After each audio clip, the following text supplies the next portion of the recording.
नमस्कार दोस्तों, हमारे चैनल में आपका तहे दिल से स्वागत है। क्या आपने कभी सोचा है कि कुछ लोग कैसे आसानी से अमीर बन जाते हैं, जबकि बाकी लोग जिंदगी भर सिर्फ पैसों के लिए काम करते रहते हैं? क्या आपने कभी ये महसूस किया है कि स्कूल में हमें जो सिखाया जाता है, वो हमें असल दुनिया के लिए तैयार नहीं करता? आज हम एक ऐसे सफर पर निकलने वाले हैं जो आपको पैसों के बारे में अपनी सोच को बदलने के लिए मजबूर कर देगा। आज हम एक ऐसी किताब के बारे में बात करेंगे जो आपको एक अलग नजरिया देगी, जो आपको सिखाएगी कि कैसे अपने पैसों को अपना गुलाम बनाना है, न कि खुद पैसे के गुलाम बन जाना है।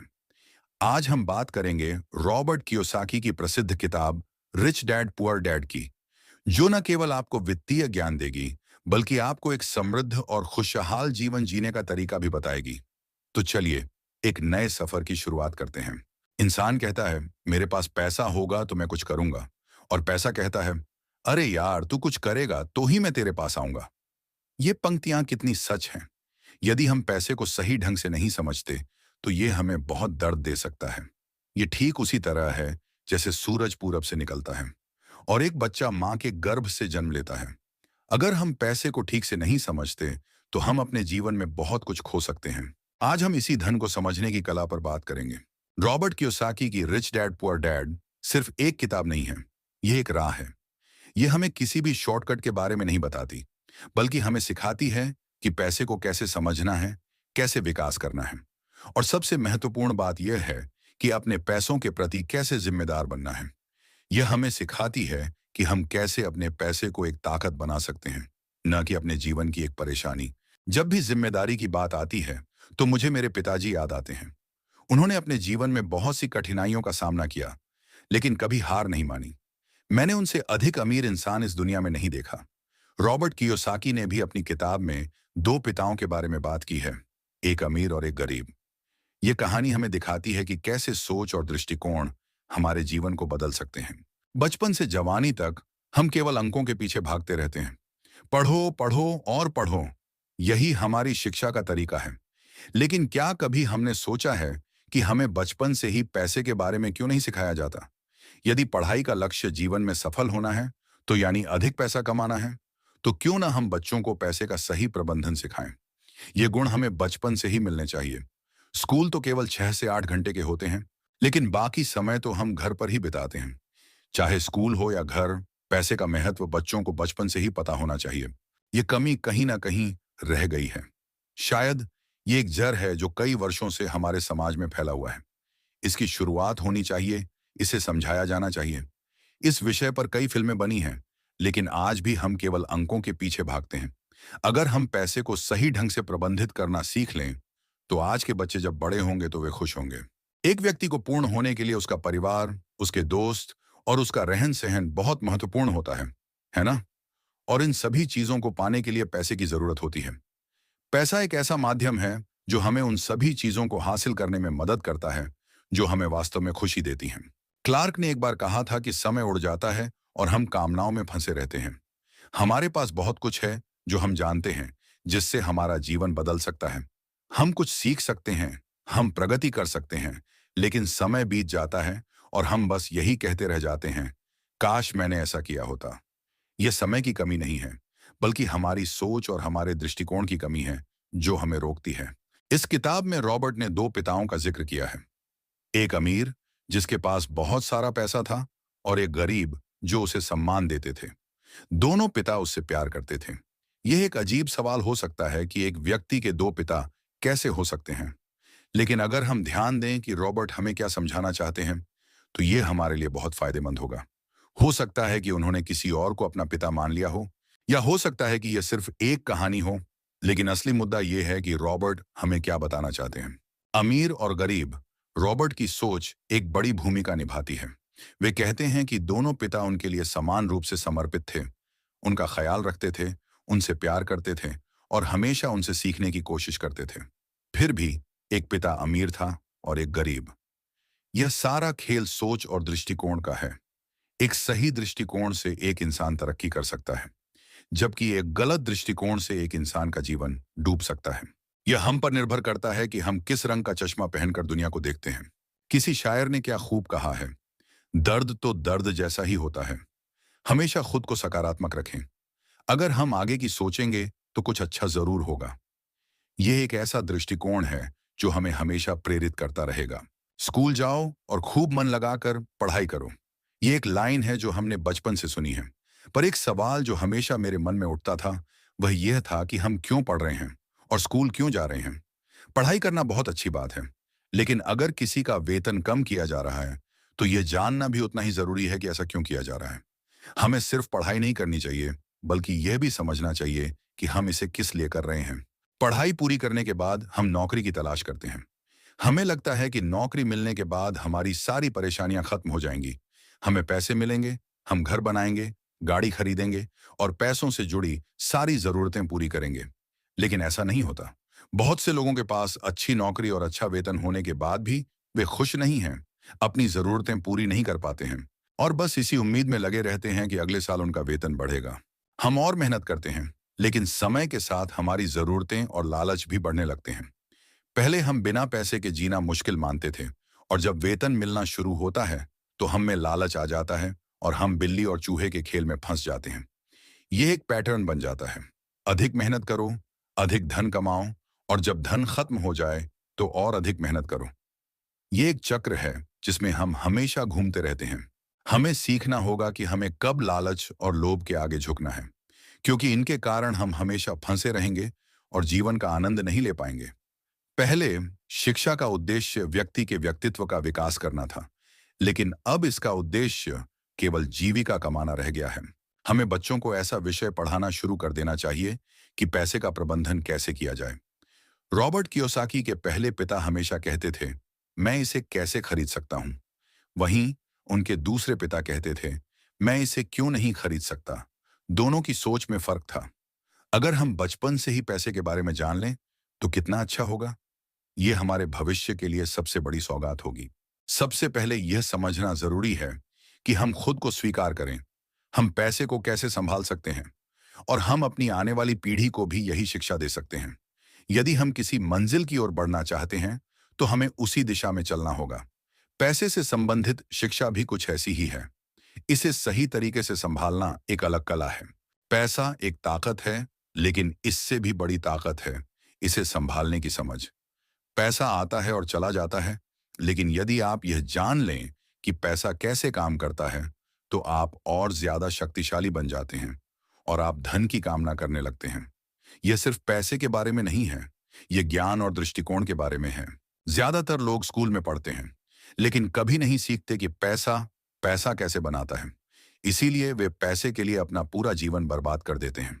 रॉबर्ट कियोसाकी कहते हैं कि पैसे और वित्तीय शिक्षा से जुड़ी उनकी शिक्षा 9 साल की उम्र में शुरू हुई थी। ये एक ऐसी शुरुआत थी जिसने उनके जीवन को पूरी तरह से बदल दिया। सबसे जरूरी बात यह थी कि उन्होंने यह तय किया कि उन्हें किसकी बात सुननी है। या तो उस पिता की जो शिक्षित तो है पर पैसे को महत्व नहीं देता, या उस अमीर पिता की जो उससे प्यार भी करते हैं और पैसे को भी सही तरह से समझते हैं। यह एक बहुत ही महत्वपूर्ण निर्णय था जिसने उनके भविष्य की नींव रखी। यह बहुत जरूरी है कि हमारा मार्गदर्शन कौन कर रहा है, क्योंकि अगर उसका नजरिया अलग है तो वह हमें सही राह पर नहीं ले जा पाएगा। हमें उन लोगों से सीखना चाहिए जो अपने जीवन में सफल हुए हैं और उनसे प्रेरणा लेनी चाहिए। रॉबर्ट ने अपने जीवन में केवल 6 सबक सीखे और उन्होंने इन्हीं 6 सबकों को अपनी किताब में लिखा है, जिसे एक बच्चा भी समझ सकता है। पहला सबक, अमीर लोग पैसे के लिए काम नहीं करते। दूसरा सबक, धन की समझ क्यों सिखाई जानी चाहिए। तीसरा सबक, अपनी आय पर ध्यान केंद्रित करें और अपनी आय को अपने पास रखें। चौथा सबक, समझें कि कर क्या है और निगमों की शक्ति क्या है। पांचवा सबक, अमीर लोग धन को जन्म देते हैं। छठा सबक, पैसा कमाने के लिए कम काम करें। रॉबर्ट कहते हैं कि जब वे छोटे थे तो उन्होंने अपने पिता से पूछा कि वे उन्हें अमीर बनने के बारे में क्या बता सकते हैं। उनके पिता ने जवाब दिया, बेटा, तुम अमीर क्यों बनना चाहते हो। फिर उन्होंने कहा कि अगर तुम अमीर बनना चाहते हो तो तुम्हें पैसा कमाना सीखना चाहिए। रॉबर्ट ने पूछा, मैं कैसे सीख सकता हूं। उनके पिता ने जवाब नहीं दिया और अखबार पढ़ना शुरू कर दिया। यह दिखाता है कि वह खुद इस सवाल का जवाब नहीं जानते थे। अगली सुबह रॉबर्ट ने अपने दोस्त माइक को इसके बारे में बताया। उन्होंने माइक से पूछा कि क्या वह इस धन कमाने के व्यवसाय में उनका साथी बनेगा। माइक ने वही जवाब दिया जो उसके पिता ने उसे दिया था, भाई, मुझे नहीं पता, लेकिन फिर भी क्या तुम इस काम में मेरा साथी बनना चाहते हो? दोनों दोस्तों ने एक दूसरे का साथ दिया। ये दिखाता है कि कैसे दोस्ती और सहयोग सफलता की राह में सहायक हो सकते हैं।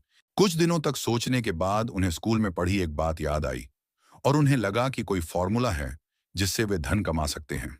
उन्होंने बहुत सारा कच्चा माल इकट्ठा किया, सिक्के बनाए और जब उनके अमीर पिता ने उनसे पूछा कि वे क्या कर रहे हैं, तो उन्होंने जवाब दिया, जैसा आपने कहा था मैं बना रहा हूं। यह दिखाता है कि कैसे रचनात्मकता और प्रयोग हमें नए रास्ते दिखा सकते हैं। फिर उनके पिता ने बच्चों को समझाया कि सिक्के छापने की अनुमति नहीं है, इसके पीछे कई कानूनी और अवैध तरीके हैं। तब उन्होंने पूछा कि फिर हम अमीर कैसे बन सकते हैं। उनके पिता ने कहा, अगर तुम सच में अमीर बनना चाहते हो तो तुम मुझसे मत पूछो, माइक के पिता से पूछो। यह दिखाता है कि कैसे हमें सही लोगों से सही सलाह लेनी चाहिए। अगर हम किसी विशेष लक्ष्य को हासिल करना चाहते हैं तो हमें सही रास्ता चुनना होगा, सही मार्गदर्शक चुनना होगा। मेहनत तो मजदूर भी करता है, लेकिन सफलता पाने के लिए सही दिशा में मेहनत करना जरूरी है। रॉबर्ट और माइक ने अपने अमीर पिता से पूछा कि अमीर कैसे बने और पैसा कैसे कमाया जाए। उनके अमीर पिता ने एक शर्त रखी कि वे उनके साथ काम करते हुए सीखेंगे, न कि क्लास में लेक्चर सुनते हुए। यह दिखाता है कि कैसे अनुभव हमें शिक्षा से ज्यादा सिखा सकता है। बच्चों को उलझन में देखकर उनके पिता ने कहा कि अगर जीवन में सफलता पाना है तो कम समय में निर्णय लेना सीखो। जो कम समय में सही निर्णय लेने की कला जानता है वह जीवन में हमेशा आगे बढ़ता है। यह निर्णय लेने के महत्व को दर्शाता है जो हमें सफलता की ओर ले जाता है। फिर बच्चों ने खेलने के बजाय सीखने का फैसला किया। अगले ही दिन उनके अमीर पिता ने उन्हें एक दुकान पर सफाई का काम दिया। उन्हें 30 सेंट मिलते थे, जिससे उनका कोई पैसा नहीं बचता था। एक दिन रॉबर्ट ने कहा कि या तो वह उनका वेतन बढ़ा दें या फिर वह काम छोड़ देगा। यह दिखाता है कि कैसे हमें अपने अधिकारों के लिए लड़ना चाहिए। यह सुनकर उनके अमीर पिता ने कहा, अच्छा किया, अब तुम उन लोगों की तरह बोल रहे हो जो मेरे लिए काम करते थे। या तो मैंने उन्हें निकाल दिया या उन्होंने नौकरी छोड़ दी। तुम्हें कुछ सीखना होगा। यह दिखाता है कि कैसे हम कठिनाइयों से सीखते हैं। जीवन में कोई भी आपको भाषण देकर या बात करके नहीं सिखाएगा। आपको मुश्किलों का सामना करना होगा, संघर्ष करना होगा और अपना रास्ता खुद खोजना होगा। जिंदगी आपको सबक सिखाएगी और आपको एक बेहतर इंसान बनाएगी। यह दिखाता है कि कैसे अनुभव हमें सबसे अच्छा शिक्षक बनाता है। उनके अमीर पिता ने उन्हें 10 सेंट प्रति घंटे पर काम पर रखा था। रॉबर्ट नाराज होकर उनके पास गए और कहा कि वे इतने कम पैसे पर काम नहीं कर सकते। उनके पिता ने कहा, मुझे खुशी है कि तुम 10 सेंट पर काम करने से असंतुष्ट हो। अगर तुम गुस्से में मेरे पास नहीं आते तो मैं तुम्हें पैसे कमाने की कला नहीं सिखाता। ये दिखाता है कि कैसे हमारी प्रतिक्रियाएं हमें सीखने का एक अवसर दे सकती हैं। जिंदगी सिर्फ पैसों के लिए डर डर कर काम करती रहती है। मैं कभी नहीं कहूंगा कि तुम पैसों के लिए काम करो, तुम्हें अपने लिए पैसे काम करने चाहिए। यह एक महत्वपूर्ण सबक है कि हमें पैसे को अपना गुलाम बनाना चाहिए, न कि खुद पैसे का गुलाम बन जाना चाहिए। समस्या यह है कि लोग यह नहीं पूछते कि वे एक ही सैलरी में कम क्यों कर रहे हैं। अगर तुम यह सोचते रहोगे कि समस्या की जड़ मैं ही हूं, तो तुम कभी कुछ नहीं सीख पाओगे। आसान क्या है, मुझे बदलना या खुद को बदलना और खुद को इस लायक बनाना कि तुम अच्छा सीखो। यह एक गहरा सवाल है जो हमें अपने दृष्टिकोण पर सोचने के लिए मजबूर करता है। अगर पैसे के लिए काम करना सीखना है तो स्कूल से अच्छी कोई जगह नहीं है। लेकिन अगर तुम सीखना चाहते हो कि पैसे से कैसे काम करवाना है, तो मैं तुम्हें सिखा सकता हूं। क्या तुम सीखने के लिए तैयार हो?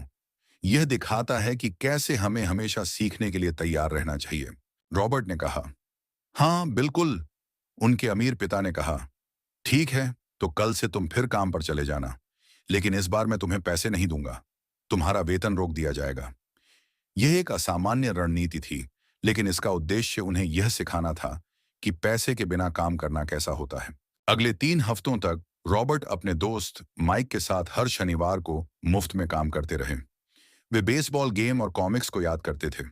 तीसरे सप्ताह की दोपहर रॉबर्ट के पिता ने उनसे कहा कि तुम मेरे जीवन के बाकी कर्मचारियों की तरह काम करना चाहते हो, डरना चाहते हो। मुझे लगता है कि मुझे तुम्हारा वेतन बढ़ाना चाहिए, 25 सेंट प्रति घंटा। बच्चों ने कुछ नहीं कहा। फिर उन्होंने कहा, ठीक है, मैं तुम्हारा वेतन $5 कर दूंगा, लेकिन समय के अनुसार इसमें $5 की कटौती हो सकती है। यहां तक कि देश का सबसे अमीर बच्चा भी इतना नहीं कमाता होगा। फिर उन्होंने कहा, ठीक है, मैं तुम्हारी सैलरी $5 कर देता हूं। यह दिखाता है कि कैसे लालच और डर से परे रहना हमें सही निर्णय लेने में मदद करता है। ये सैलरी सुनकर उनके बेटे कहते रहे, यार, लो, क्या नहीं खरीदा जा सकता? बहुत सारी कॉमिक्स, बहुत सारी साइकिल। पर बच्चे चुप रहे। उनके अमीर पिता ने कहा कि उन्हें अच्छा लगा कि बच्चों ने लालच नहीं दिखाया, जल्दबाजी नहीं दिखाई। ये एक बड़ा सबक है कि हमें लालच और जल्दबाजी से बचना चाहिए। लोगों, जब पैसा किसी के पास आता है, तो अपने साथ लोभ और लालच भी लेकर आता है। मैं तुम्हें पैसे के बारे में समझाता हूं, इसका महत्व और दर और इसके साथ आने वाले लालच के बारे में कहता हूं। यह दिखाता है कि कैसे हमें पैसे के साथ आने वाले खतरों से भी अवगत होना चाहिए। अगर $5 भी हो गए, तो यह तुम्हारी समस्या नहीं सुलझेगी। तुम अमीर नहीं बन पाओगे। रॉबर्ट ने पूछा, क्यों? उनके अमीर पिता ने कहा, क्योंकि अमीरी आदमी से आती है, सोच से आती है, पैसे से नहीं। पैसा आज है, कल चला भी सकता है। लेकिन जो व्यक्ति सोच से अमीर होता है, जो पैसे को संभालना जानता है, पैसा कमाना जानता है, वह कभी गरीब नहीं हो सकता। यह दिखाता है कि अमीरी एक मानसिकता है, न कि सिर्फ पैसे की मात्रा। रॉबर्ट ने पूछा, क्या हमें पैसे से दूर रहना चाहिए और उसके पीछे नहीं भागना चाहिए?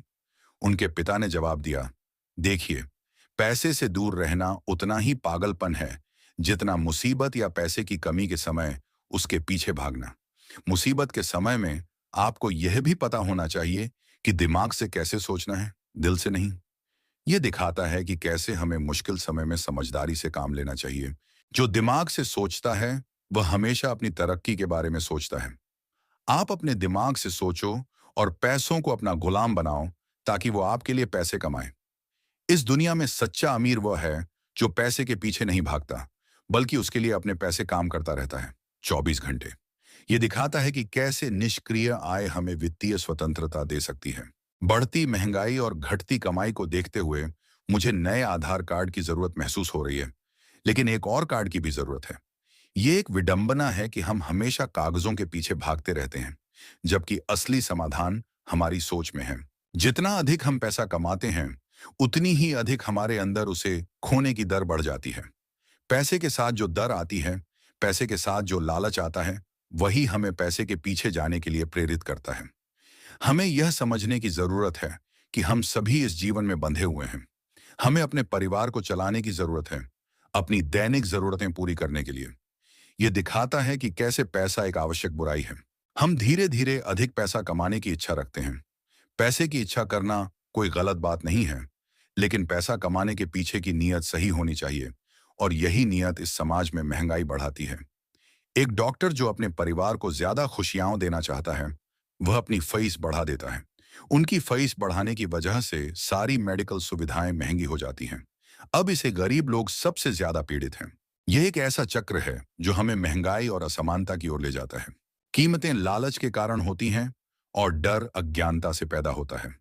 अगर स्कूल में पैसे को सही तरीके से पढ़ाया जाता, तो लोगों के पास अधिक पैसा होता। लेकिन हमारे समाज को केवल पैसे के लिए काम करना सिखाया जाता है। पैसे की ताकत का इस्तेमाल करना नहीं सिखाया जाता। यह दिखाता है कि कैसे शिक्षा हमारी सोच को बदल सकती है। जब आप कोई निर्णय लें, तो दिमाग से लें, जल्दबाजी न करें, बल्कि जल्दी करें। बस ऐसे ही करते जाइए, कम करते जाइए। आपका दिमाग जल्द से जल्द आपको कोई ना कोई सही रास्ता बता देगा। आप ऐसी चीज देख पाएंगे जो दूसरे लोग नहीं देख सकते।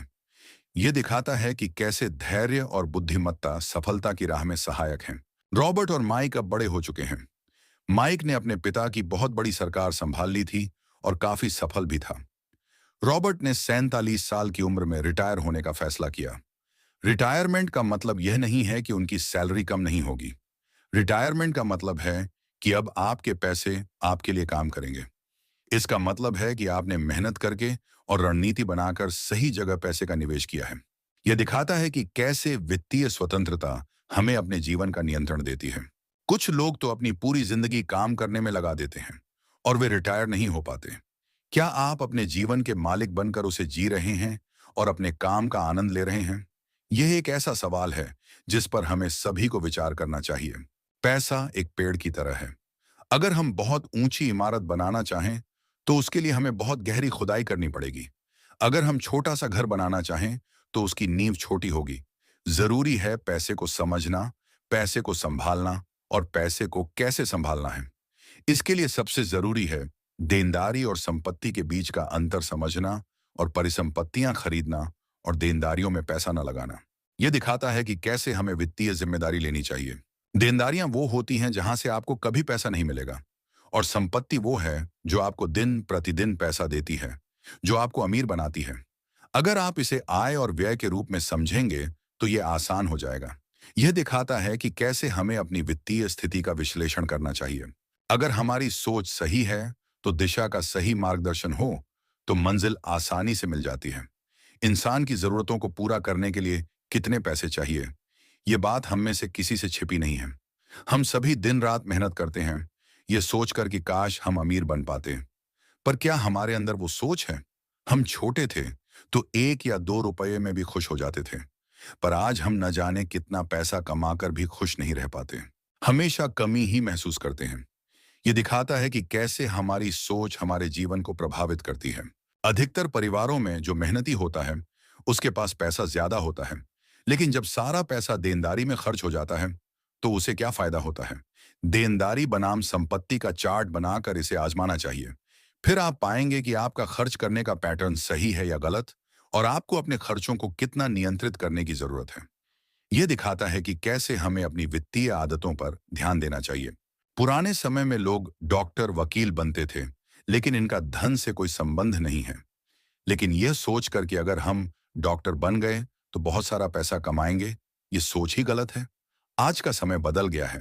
अब बच्चे एथलीट, खिलाड़ी बनना चाहते हैं, क्योंकि वे जानते हैं कि सिर्फ अच्छी पढ़ाई के भरोसे वे सफल नहीं हो सकते। ये दिखाता है कि कैसे हमें अपनी सोच को बदलना चाहिए। पति पत्नी दोनों काम करते हैं, सोचते हैं कि मिलकर ज्यादा पैसा कमाएंगे और अमीर बनेंगे, लेकिन बिना वित्तीय साक्षरता के कितना भी पैसा लें वह खर्च हो जाएगा। लोग सोचते हैं कि ज्यादा पैसा कमाने से आदमी अमीर बन जाता है, लेकिन अमीरी एक मानसिकता है। अमीरी आपके पैसे को सही जगह पर खर्च करने की भावना है। अमीरी पैसे के पीछे न भागने की मानसिकता है। यह दिखाता है कि कैसे सही मानसिकता हमें सफलता दिला सकती है। आप कितना भी पैसा बचा लें, रुक जाएंगे तो चलेगा, आपकी सोच नहीं रुकनी चाहिए, क्योंकि अगर सोच रुक गई तो जिंदगी बिना सोचे ही गुजर जाएगी। यह दिखाता है कि कैसे हमें हमेशा सीखते रहना चाहिए। रिक रॉक ने एक बार कहा था कि उनका असली कारोबार रियल एस्टेट का है, क्योंकि एमसीडी के लिए हर स्थान का चयन बहुत सावधानी से किया जाता है। यह दिखाता है कि कैसे हमें अपनी व्यावसायिक रणनीति में रचनात्मक होना चाहिए। साकी के अमीर पिता ने उन्हें सिखाया था कि अक्सर लोग इसे अपने अलावा सभी के लिए कम करते हैं। वे इसे सरकार के लिए, कंपनी के लिए और बैंक के लिए कम करते हैं, और यह सब इसलिए है क्योंकि हमारी शिक्षा प्रणाली ऐसी ही है। स्कूल हमें कर्मचारी बनना सिखाता है, न कि नियोक्ता। यह दिखाता है कि कैसे हमारी शिक्षा प्रणाली में सुधार किया जा सकता है। हमें सीखना होगा कि हम अपनी बचत और अपनी संपत्ति पर ध्यान दें, बजाय इसके कि हम कितना कम कर रहे हैं। हमें इस बात पर ध्यान देना चाहिए कि हम कितना अधिक कर रहे हैं, और यही वित्तीय साधक बनने का सरल तरीका है। यह दिखाता है कि कैसे हमें अपने वित्तीय लक्ष्यों पर ध्यान केंद्रित करना चाहिए। नेटवर्क यह जानने का सही तरीका नहीं है कि आप कितने अमीर हैं। जो भी पैसा मिलता है उस पर भी टैक्स देना है। इसलिए आप जो कुछ भी कर रहे हैं उसे छोड़ दें, नौकरी ना करें। नहीं, रॉबर्ट कियोसाकी ये नहीं कहते हैं। अपना काम करते रहो, संपत्ति जमा करते रहो, खर्चों में कटौती करो और देनदारी को कम करो। यह दिखाता है कि कैसे हमें संतुलन बनाना चाहिए। तो सवाल यह है कि किस प्रकार की संपत्ति खरीदी जाए। ऐसा व्यवसाय करना जहां आपकी उपस्थिति आवश्यक न हो। आप रियल एस्टेट में पैसा लगा सकते हैं, आप जमीन खरीद सकते हैं, आप स्टॉक और बॉन्ड खरीद सकते हैं। यह दिखाता है कि कैसे हमें निष्क्रिय आय के स्रोत बनाने चाहिए। जब आप संपत्ति खरीदते हैं तो अपनी पसंद की चीजों पर पैसा खर्च करें, क्योंकि आप उन पर तभी ध्यान दे पाएंगी जब आपकी इसमें रुचि होगी। यह दिखाता है कि कैसे हमें उन चीजों में निवेश करना चाहिए जिनमें हमारी रुचि है। रॉबर्ट कियोसाकी को रियल एस्टेट और स्टॉक में दिलचस्पी थी, इसलिए उन्होंने अपने अमीर पिता की सलाह पर कभी नौकरी नहीं छोड़ी। उन्होंने इससे कमाए हुए पैसे को खर्च नहीं किया। यह दिखाता है कि कैसे हमें अनुशासन का पालन करना चाहिए। अगर आपके मन में आलीशान चीजें खरीदने का विचार आए तो यह जरूर सोचें कि अमीर और गरीब में यही फर्क है। अमीर लोग पैसा आते ही उसे विलासिता पर खर्च नहीं करते। वे पहले यह देखते हैं कि क्या करने से उन्हें फायदा हो सकता है और उन्हें किस चीज की सबसे ज्यादा जरूरत है। वहीं एक गरीब या मध्यम वर्गीय व्यक्ति अपने शौक पूरे करता है। यह दिखाता है कि कैसे हमें अपनी प्राथमिकताओं को सही ढंग से निर्धारित करना चाहिए। जो लोग लंबे समय से अमीर हैं, वे पहले अपनी कमाई का कॉलम बनाते हैं, उसके बाद अपनी संपत्ति से होने वाली आय से विलासितापूर्ण जीवन जीते हैं। गरीब और मध्यम वर्ग के लोग अपनी मेहनत की कमाई से यह चीजें खरीदते हैं। यह दिखाता है कि कैसे हमें दीर्घकालिक रणनीति बनानी चाहिए। रॉबर्ट कहते हैं कि उनके पिता ने हमेशा चीजों को सरल रखा। उन्होंने बच्चों से कहा कि अकाउंटिंग में नंबर महत्वपूर्ण नहीं होते, महत्वपूर्ण यह है कि वो नंबर क्या बता रहे हैं। यह दिखाता है कि कैसे हमें डेटा को समझना चाहिए। अगर कभी आपके पास मोबाइल फोन आया, तो आप समझ जाएंगे कि यह कितना मुश्किल है। क्या आपने कभी उसकी अनुदेश पुस्तिका पढ़ी है? मैं गारंटी दे सकता हूं कि इसे पढ़ने के बाद बहुत से लोगों को कुछ भी समझ में नहीं आएगा। संख्याओं के साथ भी ऐसा ही है। अगर आप अमीर बनना चाहते हैं, तो आपको संख्याओं को पढ़ना और समझना आना चाहिए। यह दिखाता है कि कैसे वित्तीय साक्षरता महत्वपूर्ण है। रॉबर्ट ने अपने अमीर पिता से सुना था कि अमीर लोग धन जमा करते हैं, जबकि गरीब और मध्यम वर्ग के लोग देनदारियां जमा करते हैं। अगर कोई नौकरी कर रहा है और उसे अच्छी तनख्वाह मिल रही है, तो उसके पास पैसों की कमी क्यों है? इसका असली कारण यह है कि लोग परिसंपत्तियों और देनदारियों के बीच अंतर नहीं करते हैं। यह दिखाता है कि कैसे हमें संपत्ति और देनदारी को पहचानना चाहिए।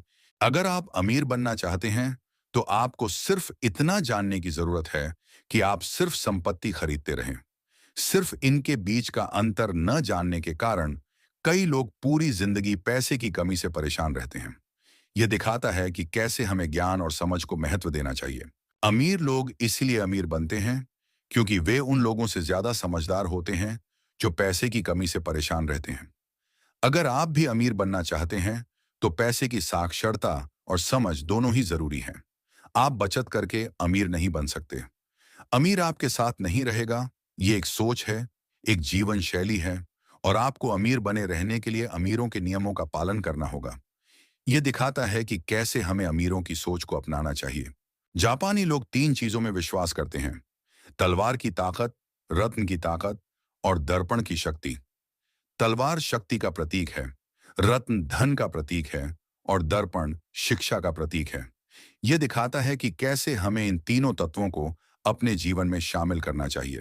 गरीब और मध्यम वर्ग के लोग अक्सर पैसे की ताकत से नियंत्रित होते हैं। वे सुबह जल्दी उठते हैं और काम पर भागते हैं, बिना यह सोचे कि वे जो कर रहे हैं क्या वह सही है। यह दिखाता है कि कैसे हमें अपनी आदतों पर सवाल उठाना चाहिए। जब पैसा उन्हें नियंत्रित करने लगे, तो उन्हें खुद से यह सवाल पूछना चाहिए। कई बार हम दूसरों पर भरोसा करने के बजाय भीड़ के साथ चले जाते हैं। सवाल पूछने के बजाय नकल करते हैं। हम अक्सर वही दोहराते हैं जो हमें सिखाया गया है, जैसे कि आपका घर आपकी सबसे बड़ी संपत्ति है। यह दिखाता है कि कैसे हमें स्वतंत्र रूप से सोचना चाहिए। कई लोग सार्वजनिक मंच पर बोलने से डरते हैं, क्योंकि उन्हें डर होता है कि उनके साथ कुछ बुरा हो जाएगा। नए रास्ते मत तलाशो, बस भीड़ के साथ चलो। यह दिखाता है कि कैसे हमें अपने डर पर काबू पाना चाहिए। रॉबर्ट के अमीर पिता ने उन्हें सिखाया था कि जापानी लोग दर्पण की शक्ति को सबसे ज्यादा महत्व क्यों देते हैं, क्योंकि जब आदमी खुद को आईने में देखता है, तभी उसे सच्चाई का पता चलता है।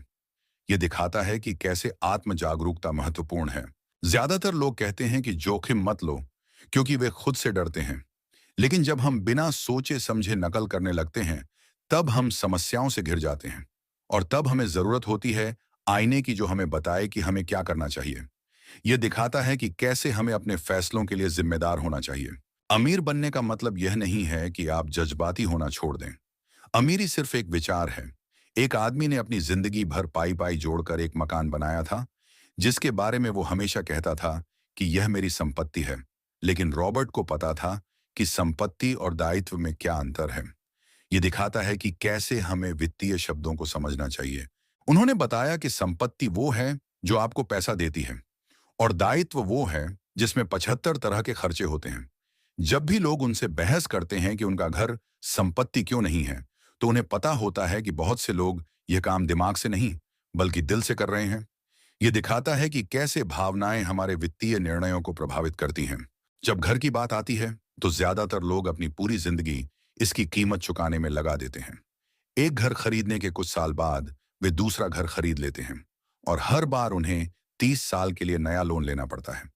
यह दिखाता है कि कैसे हमें दीर्घकालिक योजना बनानी चाहिए।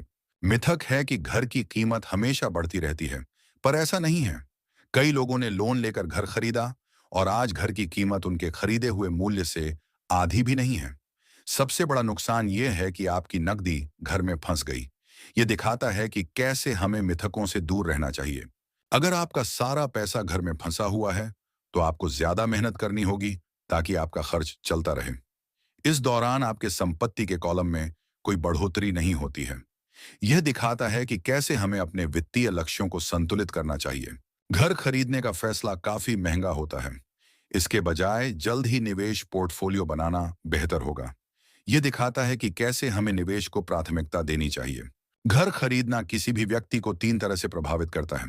पहला, यह पैसे की बर्बादी है। दूसरा, घर खरीदने के बाद आपके पास घर से सीधे संबंधित बहुत सारे खर्चे होते हैं। तीसरा, शिक्षा की बर्बादी। लोग मानते हैं कि उनका घर, बच्चा और रिटायरमेंट प्लान उनकी संपत्ति कॉलम में आते हैं। यह दिखाता है कि कैसे हमें अपने वित्तीय विचारों को चुनौती देनी चाहिए। अधिकांश लोग नहीं जानते कि यह एक बुद्धिमानी भरा निवेश है। सबसे अच्छे निवेशों को अक्सर पहले समझदार निवेशकों को बेच दिया जाता है, जो फिर उन्हें ऊंची कीमतों पर उन लोगों को बेच देते हैं जो सुरक्षित रहना चाहते हैं।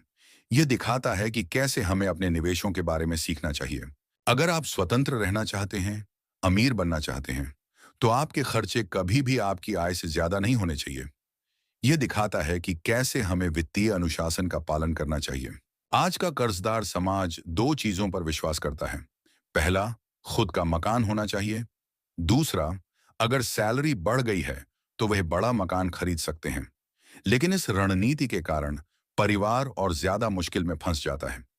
यह दिखाता है कि कैसे हमें अपनी आदतों पर सवाल उठाना चाहिए। लोग आर्थिक तंगी का सामना करने लगते हैं, जबकि वह अपनी नौकरी में बहुत अच्छा वेतन पा रहे होते हैं। लेकिन इस सोच के कारण वे बचत नहीं कर पाते। वे पैसे को नहीं समझते। यह दिखाता है कि कैसे वित्तीय साक्षरता महत्वपूर्ण है। अच्छी बात यह है कि आज लोग अवैध निवेश ज्यादा करने लगे हैं। वे सही जगह पर निवेश करते हैं। लोग म्यूचुअल फंड में ज्यादा निवेश करते हैं क्योंकि उन्हें लगता है कि यह ज्यादा सुरक्षित है। यह दिखाता है कि कैसे हमें जोखिम को समझना चाहिए। लोग करों का भुगतान करने के लिए म्यूचुअल फंड खरीदते हैं और अपने बच्चों की कॉलेज की फीस का भुगतान करने के लिए नौकरी करते हैं। वे क्रेडिट कार्ड को साफ करने में इतने व्यस्त हैं कि उनके पास यह सीखने का समय नहीं है कि म्यूचुअल फंड कैसे लें या निवेश कैसे करें। यह दिखाता है कि कैसे हमें सीखने के लिए समय निकालना चाहिए। इसीलिए वह किसी और को काम पर रखते हैं, उसकी योग्यता पर भरोसा करते हैं और वह जो कहता है वही करते हैं। यह दिखाता है कि कैसे हमें अपने वित्तीय फैसलों के लिए जिम्मेदार होना चाहिए। अमीर बनने का असली रहस्य यह है कि जोखिम से डरो मत। हमेशा यह सोचो कि पैसे को कहां और कैसे निवेश करना है। डर से दूर रहना है। अगर आप सुरक्षित रहना चाहते हैं, तो आप किसी और के लिए कम कर रहे हैं। यह दिखाता है कि कैसे हमें डर से दूर रहना चाहिए। जो वेतन कम करते हैं, वे मालिक या उनके शेयर धारकों को अमीर बना रहे हैं। आप सरकार के लिए कम करते हैं, आप बैंक के लिए कम करते हैं। यह दिखाता है कि हमें कैसे दूसरों के लिए नहीं, बल्कि अपने लिए काम करना चाहिए। आपको यह सीखना होगा कि आप और आपके परिवार को ज्यादा से ज्यादा लाभ कैसे पहुंचाया जाए। यह दिखाता है कि कैसे हमें अपने वित्तीय लक्ष्यों को प्राथमिकता देनी चाहिए। अगर आपको पैसों की समझ नहीं है, तो आप यह नहीं जानते कि अपना लक्ष्य कैसे निर्धारित किया जाए। लोग अपने पेशे को बनाए रखना चाहते हैं। वे अपनी सैलरी की मदद से अपनी संपत्ति बढ़ाना चाहते हैं। लेकिन जब उनकी संपत्ति बढ़ती है, तो वे अपनी सफलता को कैसे मापते हैं। यह दिखाता है कि कैसे हमें अपने लक्ष्यों को मापना चाहिए। आपको परिसंपत्तियों और देनदारियों के बारे में सोचना होगा। सबसे महत्वपूर्ण बात यह है कि अपने दिमाग को हमेशा खुला रखें, क्योंकि यह जीवन का विषय है। आपको जीवन भर इस विषय का अध्ययन करना है, सीखना है और धन के मार्ग पर आगे बढ़ते रहना है। यह दिखाता है कि कैसे हमें निरंतर सीखते रहना चाहिए। रॉबर्ट बताते हैं कि एक दिन जब वह लोन लेने गए, तो उन्होंने अपनी चीजें जैसे कि गोल्फ क्लब, किताबें, स्टीरियो, टेलीविजन, महंगे कपड़े, घड़ियां, जूते आदि लोन के पेपर में संपत्ति में लिख दी। उन्हें लगा कि उनके पास इतनी सारी चीजें हैं तो लोन मिल जाएगा। लेकिन लोन रिजेक्ट हो गया क्योंकि उनका ज्यादातर निवेश बेकार लोन था। ये दिखाता है कि हमें क्या नहीं खरीदना चाहिए। अक्सर ऐसा होता है कि जब आप किसी ऐसे व्यक्ति को सुनते हैं जिसकी कुल संपत्ति करोड़ों रुपए है, तो भी आप उससे सीखते नहीं हैं, क्योंकि आपकी संपत्ति का आधार सही नहीं होता है। यह दिखाता है कि कैसे हमें वित्तीय शब्दों को समझना चाहिए। गरीबी से बचने का दूसरा तरीका यह है कि आप अपने खर्चों को कम करें, अपनी देनदारियों को और कम करें और ज्यादा काम करना शुरू करें ताकि आमदनी ज्यादा हो। यह दिखाता है कि कैसे हमें अपने खर्चों का प्रबंधन करना चाहिए। सही जगह निवेश करने का क्या मतलब है? जहां आपकी उपस्थिति की आवश्यकता न हो, वहां कम काम करें। स्टॉक खरीदने की जरूरत नहीं है। म्यूचुअल फंड खरीदें। आय पैदा करने वाली अचल संपत्ति में खर्च करें। खुद को संवारने पर पैसा खर्च करें। शिक्षा में खर्च करें। यह दिखाता है कि कैसे हमें निष्क्रिय आय के स्रोत बनाने चाहिए। जब पैसा लगाना हो तो हर वो चीज खरीदें जिससे आपको पैसा मिले। हमेशा ध्यान रखें कि आपको उस निवेश से प्यार है। यह दिखाता है कि कैसे हमें उन चीजों में निवेश करना चाहिए जिनमें हमारी रुचि है। एक अमीर आदमी विलासिता की वस्तुएं खरीदने से पहले यह देखता है कि क्या करने से उसे फायदा हो सकता है और उसे किस चीज की सबसे ज्यादा जरूरत है। वहीं एक मध्यम वर्गीय व्यक्ति सबसे पहले अपने शौक पूरे करता है। यह दिखाता है कि कैसे हमें अपनी प्राथमिकताओं को सही ढंग से निर्धारित करना चाहिए। जो लोग लंबे समय से अमीर हैं, वे पहले अपनी कमाई का कॉलम बनाते हैं। उसके बाद अपनी संपत्ति से होने वाली आय से विलासितापूर्ण जीवन जीते हैं। गरीब और मध्यम वर्ग के लोग अपनी मेहनत की कमाई से यह चीजें खरीदते हैं। यह दिखाता है कि कैसे हमें दीर्घकालिक रणनीति बनानी चाहिए। रॉबर्ट बताते हैं कि जब उनकी पत्नी और वे मिलने लगे, तो उन्होंने अपने अपार्टमेंट से पैसे बचाए और अपने लिए एक महंगी कार खरीदी। उन्होंने यह पैसे अपनी बचत से नहीं, बल्कि अपार्टमेंट हाउस की आय से खरीदे थे। यह दिखाता है कि कैसे हमें अपनी संपत्ति से लाभ उठाना चाहिए। जब आप अपना व्यवसाय बनाने में निवेश करने के लिए समय निकालते हैं, तो आप उसमें भी जादू की छड़ी घुमा सकते हैं। जो लोग अपना कम से कम रखते हैं, अपने काम पर ध्यान केंद्रित करते हैं, वे अमीर बन जाते हैं। यह दिखाता है कि कैसे हमें अपने लक्ष्य पर ध्यान केंद्रित करना चाहिए। मुझे रॉबिन हुड की कहानी याद है। मेरे शिक्षक का मानना था कि यह एक अद्भुत कहानी थी, पर मेरे पिता उन्हें बदमाश मानते थे। यह दिखाता है कि कैसे अलग अलग दृष्टिकोण एक ही कहानी को अलग अलग बना सकते हैं। अमीरों को ज्यादा कर देना चाहिए और इसे गरीबों में बांट देना चाहिए। इस सोच के कारण मध्यम वर्ग पर इतना बोझ है। सच्चाई यह है कि अमीरों पर बिल्कुल भी कर नहीं लगाया जाता है। यह दिखाता है कि कैसे हमें अपनी मान्यताओं पर सवाल उठाना चाहिए। अमीर लोग निगमों की ताकत को समझते हैं। उन्होंने टैक्स को पलट दिया और सारा बोझ उन लोगों पर डाल दिया जिन्होंने कभी इसके समर्थन में वोट दिया था, यानी कि गरीब और मध्यम वर्ग के लोग। यह दिखाता है कि कैसे हमें राजनीतिक रूप से जागरूक होना चाहिए। दिक्कत यह है कि लोगों में समझ की कमी है। वे यह नहीं मानते कि हारने वाले वे हैं जो हर सुबह तैयार होकर उठते हैं और अपनी नौकरी में कड़ी मेहनत करते हैं।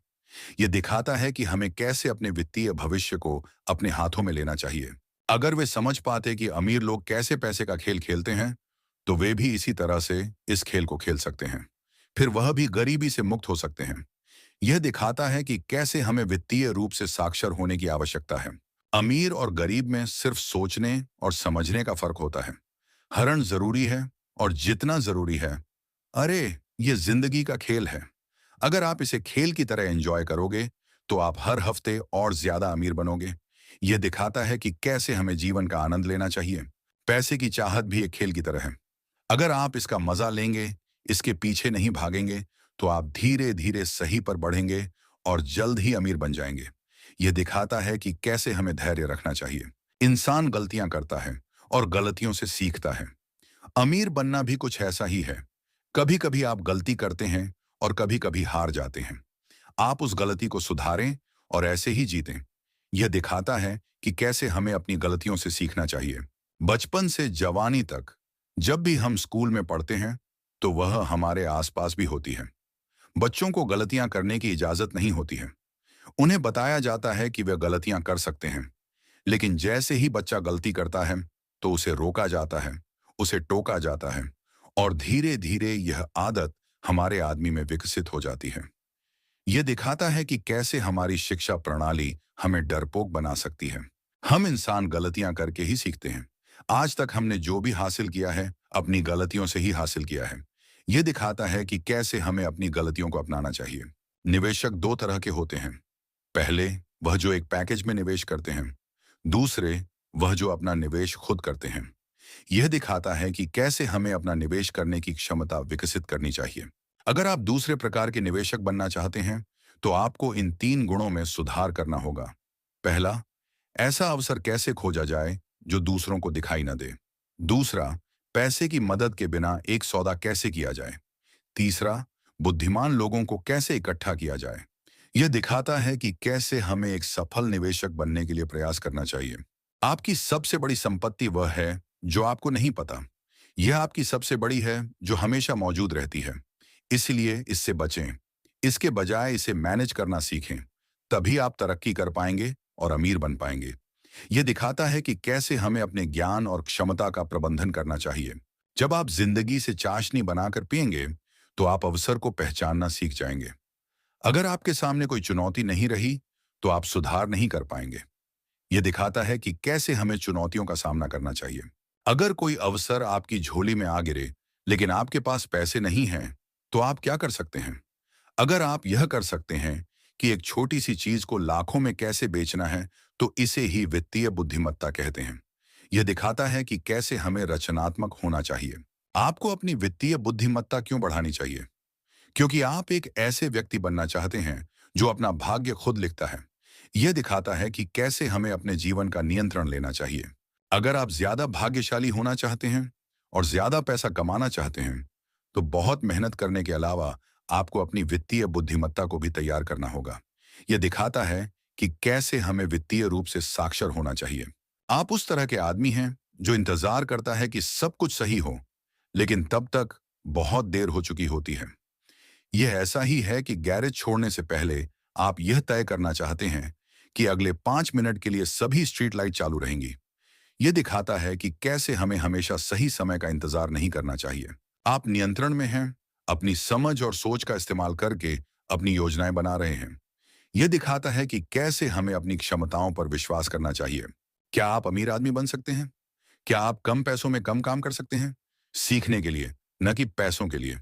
यह दिखाता है कि कैसे हमें सीखने को महत्व देना चाहिए। 1995 में मैंने सिंगापुर के एक अखबार में इंटरव्यू दिया था।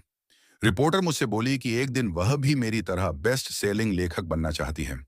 मैंने कहा, जरूर आप कर सकती हैं, क्योंकि आप जो लिखती हैं वह अद्भुत है। वह कौन सी चीज है जो आपको अपने सपनों को हासिल करने से रोक रही है? यह दिखाता है कि कैसे हमें दूसरों को प्रेरित करना चाहिए। उन्होंने कहा कि कुछ नहीं है, इसलिए वह अखबार में काम कर रही हैं। मैंने कहा कि सिंगापुर में मेरा एक दोस्त है। वह एक स्कूल चलाता है, जहां लोगों को बैंक सेलिंग से संबंधित ट्रेनिंग दी जाती है। यह दिखाता है कि कैसे हमें अवसरों को पहचानना चाहिए। यह सुनकर उन्होंने कहा कि इसका मतलब है कि मुझे यह सब सीखने के लिए स्कूल जाना होगा। मुझे लगा कि मुझे अपने शब्द वापस ले लेने चाहिए। उसने कहा कि उसके पास इंग्लिश लिटरेचर में मास्टर डिग्री है। उसे सेल्समैन बनना सीखने के लिए स्कूल क्यों जाना चाहिए? यह दिखाता है कि कैसे हमारी शिक्षा प्रणाली में कमियां हैं। मैंने उसकी किताब की ओर इशारा किया, जिस पर लिखा था, रॉबर्ट बेस्ट सेलिंग लेखक, न कि सबसे अच्छा लेखन लेखक। तब उन्हें समझ में आया कि मैं क्या कह रहा था। यह दिखाता है कि कैसे हमें अपने दृष्टिकोण को बदलने की आवश्यकता है। जब आप अमीर बनने की कोशिश करते हैं, तो आपको कई बाधाओं को पार करना होगा। यह दिखाता है कि सफलता कभी आसान नहीं होती है। आगे बढ़ने का पहला कारण यह है कि उन्होंने अपने जीवन में इतने अमीर लोगों से मिले, जिन्होंने पैसों का नुकसान हुआ, लेकिन वह फिर भी अमीर हैं। लेकिन वह एक भी गरीब व्यक्ति से नहीं मिले हैं जिसके पास कोई आत्मविश्वास हो। यह दिखाता है कि आत्मविश्वास कितना महत्वपूर्ण है। पैसे खोने की दर बहुत स्वाभाविक है, यह हर व्यक्ति के साथ होता है। लेकिन समस्या यह नहीं है कि पैसा कहां से आता है। समस्या यह है कि आप इस दर का सामना कैसे कर रहे हैं। यह दिखाता है कि कैसे हमें अपनी गलतियों से सीखना चाहिए। अमीर आदमी और गरीब आदमी के बीच अंतर यह है कि अमीर आदमी अपनी दर के बराबर है और गरीब आदमी किस तरह से पैसे खो देता है। यह दिखाता है कि कैसे हमारी प्रतिक्रिया हमारे परिणामों को प्रभावित करती है। खुशी में हम बाइक चलाना सीखते हैं। उसी तरह अगर आपके पास पैसे खोने की दर से ज्यादा कमाने की खुशी है, तो आप धीरे धीरे संपत्तियों पर ध्यान देंगे, उन्हें खरीदेंगे और अमीर बनेंगे। यह दिखाता है कि कैसे हमें अपनी क्षमताओं पर विश्वास करना चाहिए। मेरे लिए पैसे कम करें और मुझे पैसे के लिए कम नहीं करना चाहिए। मेरा पहला सबक वास्तव में शक्ति के बारे में है। अगर आप पैसे के लिए काम करते हैं, तो आप अपने मालिक के हाथ में ताकत दे रहे हैं। अगर आपका पैसा आपके लिए काम करता है, तो आप अपनी जिंदगी के खुद मालिक हैं। यह दिखाता है कि कैसे हमें वित्तीय स्वतंत्रता प्राप्त करनी चाहिए।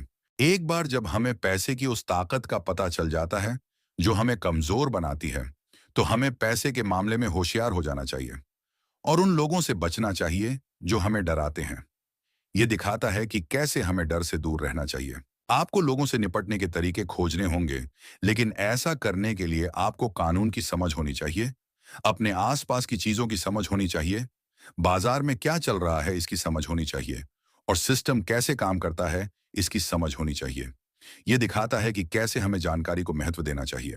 जागरूक नहीं होने का मतलब है कि आपके पास ज्ञान नहीं है। आप जानकार हैं, आप लापरवाह हैं। अगर आप अपनी चीजों को समझना नहीं चाहते हैं, तो आप बहुत आसानी से भयभीत और पराजित हो जाते हैं। यह दिखाता है कि कैसे अज्ञानता हमें कमजोर बनाती है। अगर आप जानते हैं कि आप किस बारे में बात कर रहे हैं और समस्या क्या है और इसे कैसे हल किया जाए, तो आपको आसानी से डराया नहीं जा सकता। यह दिखाता है कि कैसे ज्ञान हमें शक्तिशाली बनाता है। और उन्होंने बस इसी सिद्धांत को अपने जीवन में अपना लिया था। वे कानून को जानते थे क्योंकि वे कानून का सम्मान करते थे। वे कानून को जानते थे क्योंकि कानून को ना जानना बहुत महंगा साबित हो सकता था। यह दिखाता है कि कैसे हमें कानून को समझना चाहिए। आप अपनी बात किसी के सामने रखने से नहीं डरेंगे, चाहे आपका मुकाबला दुनिया के सबसे ताकतवर आदमी से ही क्यों ना हो। ऐसे में जो हमेशा उन्हें मोटिवेशन देता है, उन्हें कुछ भी करके अच्छा काम करने दो। यह दिखाता है कि कैसे हमें आत्मविश्वास रखना चाहिए। कोई मुझे निगम में एक पद पर ले जाए, और जब रॉबर्ट ने अपने अमीर पिता के साथ इस विचार को साझा किया, तो वहां से और उन्होंने कहा कि कॉरपोरेट सीढ़ी पर चढ़ने के लिए उन्हें इसका मालिक क्यों नहीं बनना चाहिए। इसका कारण वह था जो रॉबर्ट ने अपने बचपन में किया था। यह दिखाता है कि कैसे हमें अपनी सीमाओं से परे सोचना चाहिए। मुझे समझ में नहीं आया कि रिच डैड का कॉरपोरेशन का मालिक होने से क्या मतलब था, लेकिन मुद्दा यह है कि अगर रॉबर्ट टीथ इतने अमीर हैं, अगर उन्हें हर्पीज नहीं होता, तो वह अपने हर्पीज को सुनकर किसी जगह पर ऐसा कर रहे होते। यह दिखाता है कि हमें अपनी क्षमताओं पर विश्वास करना चाहिए। वह अपनी कहानी खुद बताते हैं कि जब तक मैं 25 साल का नहीं हो गया, तब तक मैं उनकी कुछ दिन पहले दी गई सलाह को समझ नहीं पाया था।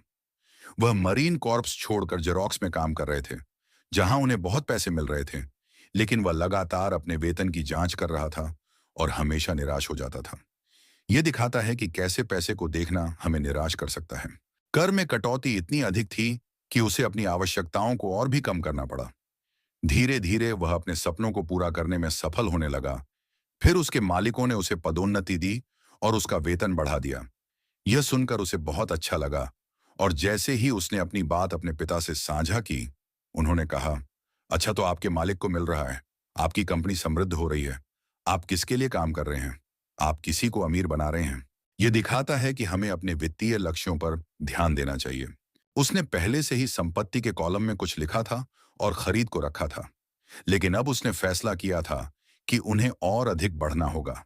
उन्हें अपनी संपत्ति बढ़ानी होगी और अपनी देनदारियों को कम करना होगा, जैसे रॉबर्ट किया के पैसे की समझ में समय बिताया गया था। इसके गणित को समझना, इसके व्यवहार को समझना, अपने अमीर पिता की सलाह को समझना। यह दिखाता है कि कैसे हमें अपने ज्ञान को बढ़ाना चाहिए।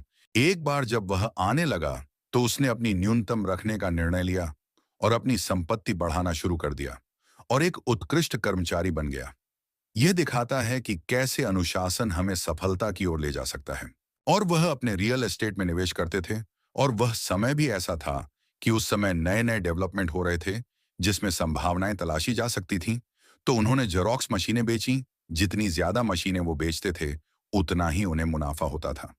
इससे फायदा तो होता, लेकिन यह उसकी जेब में नहीं जाता। इससे कंपनी और रॉबर्ट और टैक्स को फायदा होता। यह दिखाता है कि हमें कैसे अपने लिए काम करना चाहिए, उसे कैसे बाहर आना है। लेकिन उसने जल्दबाजी में नौकरी नहीं छोड़ी, बल्कि धीरे धीरे ही छोड़ी। 3 साल के समय में ही उसने अपनी छोटी सी कॉरपोरेशन कंपनी से जेरोक्स कंपनी से अधिक कमाई शुरू कर दी, और उसका कॉरपोरेशन रियल एस्टेट निवेश कंपनी थी, और जो पैसा उसने रखा था वह जेरोक्स कंपनी से कम था। यह दिखाता है कि कैसे हमें सही रणनीति का चुनाव करना चाहिए। अब उसे घर घर जाकर फोटोकॉपियर बेचने की जरूरत नहीं थी। उसे अपने पिता की सलाह से बहुत लाभ हुआ। जल्द ही उनकी संपत्तियों से कैसीनो की आय इतनी बढ़ गई कि उनकी कंपनी ने उन पर पहला कर चुकाया। यह दिखाता है कि कैसे हमें अपनी संपत्ति से लाभ उठाना चाहिए। उनकी पुरानी कंपनी जेरोक्स के लोगों को लगा कि वह अपना कमीशन बेच रहे हैं, लेकिन ऐसा नहीं था। उन्होंने अपने कमीशन को अपनी संपत्ति में बदल लिया था और रॉबर्ट के लिए उसे कम कर रहे थे, क्योंकि उन्होंने सही जगह निवेश किया था। यह दिखाता है कि कैसे हमें सही जगह निवेश करना चाहिए।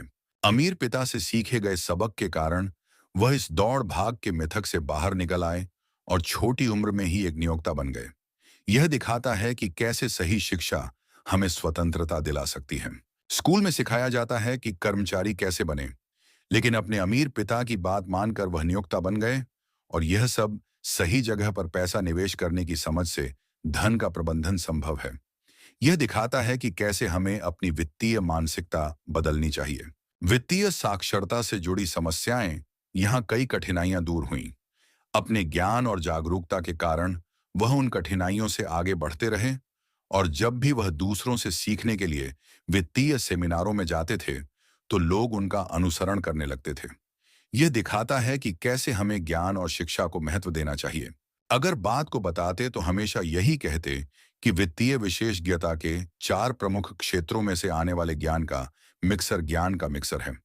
तो वो 4 क्षेत्र कौन से हैं? पहला है अकाउंटिंग रोबोटिक्स। इसे कहते हैं, जिसे मैं वित्तीय साक्षरता कहता हूं। साम्राज्य बनाना चाहते हैं साम्राज्य बनाना चाहते हैं, तो यह सबसे महत्वपूर्ण है, क्योंकि आप अधिक धन के लिए जिम्मेदार होंगे। यदि आपके पास विस्तृत ज्ञान होना आवश्यक है, अन्यथा आपका साम्राज्य मुकुट के पत्तों की तरह रह जाएगा। इस गुण के कारण आप किसी भी व्यवसाय की कमजोरी हैं। कमजोर बिंदु, इसके क्या प्लस पॉइंट हैं जिन्हें हम पहचान सकते हैं? यह दिखाता है कि कैसे हमें वित्तीय साक्षरता को अपनाना चाहिए। दूसरा क्षेत्र जो महत्वपूर्ण है वह है निवेश, जिसे वह पैसे से पैसा बनाने का विज्ञान कहते हैं। इसमें तकनीकी रणनीतियां, रणनीति के फार्मूले, इन सब की जरूरत होती है। यह दिखाता है कि कैसे हमें निवेश के सिद्धांतों को समझना चाहिए। तीसरा है समझ, बाजार की समझ। मांग और आपूर्ति के विज्ञान के लिए बाजार के तकनीकी पहलुओं को जानना जरूरी है, जो भावनाओं से संचालित होता है। अधिकतम लोग भावनात्मक रूप से चीजें करते हैं, और इससे उन लोगों को फायदा होता है जो दिमाग से सोचते हैं, खासकर पैसे के बारे में। चाहे वे कार खरीदना हो, हाँ घर, चाहे वह दर्द हो या कोई खुशी, ये सभी चीजें भावना से होती हैं, और फायदा हमेशा दूसरे व्यक्ति को होता है जो उन्हें बेच रहा है। ये दिखाता है कि कैसे हमें भावनाओं से परे सोचना चाहिए। और चौथा क्षेत्र है कानून। उदाहरण के लिए लेखांकन, निवेश और निगम बाजार की तकनीकी दक्षता की मदद से वहां जो संभावनाएं थीं वह बहुत बढ़ गईं। कोई भी व्यक्ति जिसे निगम द्वारा दिए जाने वाले कर लाभ और सुरक्षा का ज्ञान है, वह बहुत तेजी से तरक्की कर सकता है और अमीर बन सकता है। लेकिन एक बेरोजगार कर्मचारी के लिए भी यह करना मुश्किल है। यह दिखाता है कि कैसे हमें कानून की समझ होनी चाहिए। यह संभव नहीं है कि दोनों में उतना अंतर होगा जितना पैदल चलने वाले व्यक्ति में और उड़ने वाले व्यक्ति में होता है। यह अंतर बहुत ज्यादा है। यह दिखाता है कि कैसे ज्ञान हमें ऊपर उठा सकता है।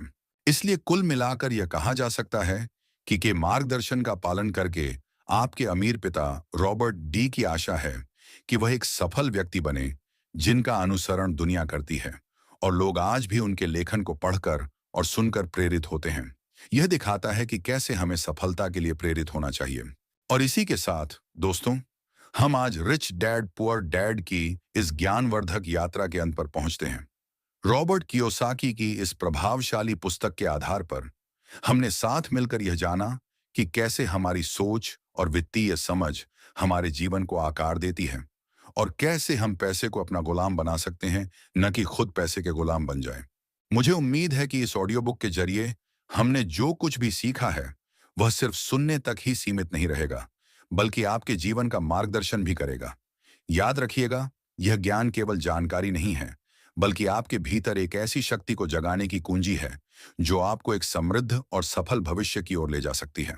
यह ऑडियो बुक आपको सिखाती है कि कैसे अपनी वित्तीय मानसिकता को बदलें, कैसे सही निवेश करें और कैसे अपनी संपत्ति बढ़ाएं।